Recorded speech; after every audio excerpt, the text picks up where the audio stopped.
రెక్కాడితే గాని డొక్కాడని నిరుపేద కూలీలు మహబూబాద్ పట్టణంలో అద్దె కట్టలేక చిన్నపాటి ఇల్లు నిర్మించుకొని జీవనం కొనసాగిస్తున్నారు. అయితే నిరుపేద ఇళ్లను ఆక్రమిస్తున్నారని భావించి మున్సిపల్ అధికారులు కూల్చివేతలు ప్రారంభించారు. జిల్లా కేంద్రంలోని అంబేద్కర్ నగర్లో నిర్మించుకున్న ఇళ్లను పోలీసులు మున్సిపల్ అధికారులు కలిసి జేసీబీ సాయంతో నేలమట్టం చేశారు. దీంతో బాధితులు అబోదిబోమంటున్నారు. అధికారులు తమకు డబుల్ బెడ్రూమ్ ఇళ్లను నిర్మించి ఇవ్వాలని డిమాండ్ చేస్తున్నారు.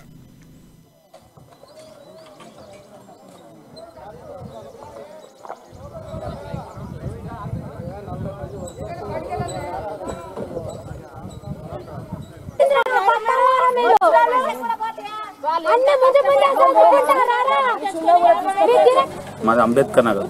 మాకున్న నివాసంలో మేము లక్షలు అప్పు తెచ్చుకొని ఇల్లు కట్టుకుంటే మా అన్ని పూల దెంగి మమ్మల్ని ఆగం చేసి నైట్ మా మీద దాడి. అదే కేసీఆర్ మాకు డబుల్ బెడ్రూమ్ ఇల్లు ఇస్తే మేము అల్లనే ఉందాం కదా.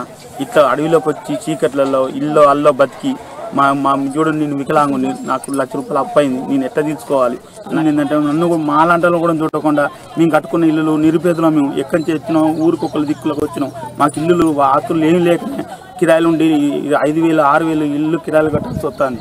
అందువల్లనే వచ్చి మీరు ఉండి ఉంటున్నాం.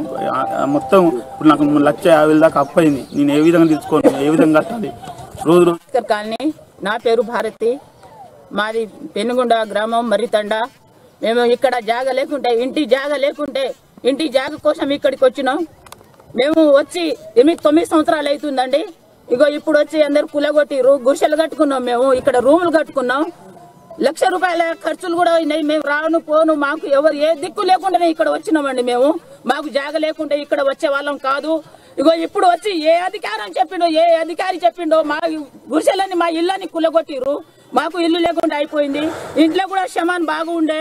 మీరు చదువుకొని పోయినా కూడా మేము చదువుకున్న వాళ్ళం, కానీ మాకు శమాన్ కూడా మాకు బయటికి తీయనీయలేదు. ఇప్పుడు వరకు మాకు